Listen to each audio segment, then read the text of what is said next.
దేవునికి స్తోత్రం. హల్లెలూయా. Praise the Lord, praise the Lord, praise the Lord. వాక్యాన్ని, దేవుని వాక్యాన్ని విని దాన్ని గ్రహించగలగాలి. మరి గ్రహించడం గురించి మనం చెప్పుకున్నాం. యేసు ప్రభువు వారు 4 రకాలుగా విభజించారు. 4 రకాలు ఏంటి గుర్తుందా?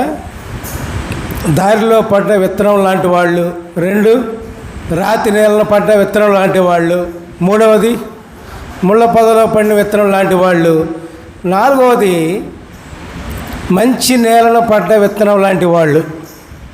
వీళ్ళు మాత్రమే 100 అంతలు, 60 అంతలు, 30 అంతలుగా ఫలిస్తారని యేసు ప్రభువు వారు చెప్తారు. దేవునికి స్తోత్రం. కాబట్టి పైన చెప్పుకున్న 3 రకాలైన విత్తనములు లాంటి మనుషులు వారు ఫలించలేరని దేవుడు యేసు ప్రభువు వారు చెప్తారు. ఎందుకని? బాధలు, వ్యాధులు, కష్టాలు, ధన వ్యామోహం ఇవన్నిటి బట్టి వాళ్ళు ఫలించలేరు. మరి అందుకని దేవుని వాక్యాన్ని మనం గ్రహించితే అప్పుడు దేవుని వాక్యం వల్ల అనేకమైన మేళ్ళు మనకు కలుగుతాయి.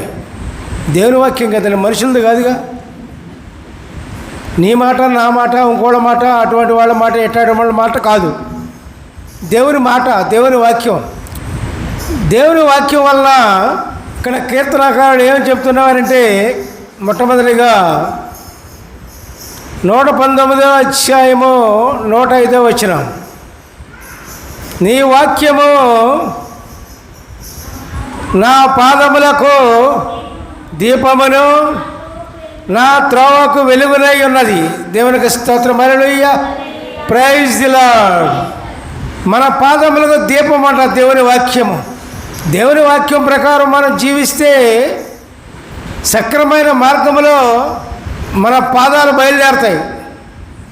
దేవుని వాక్యం ప్రకారం లేకపోతే, దేవుని వాక్యం గ్రహించకపోతే మన పాదాలు దాని ఇష్టం వచ్చిన మార్గాన పోతాయి. వాటికి అడ్డు లేదు, ఏదీ లేదు. అందుకని నీ వాక్యము నా పాదములకు దీపమునై ఉన్నది అన్నారు.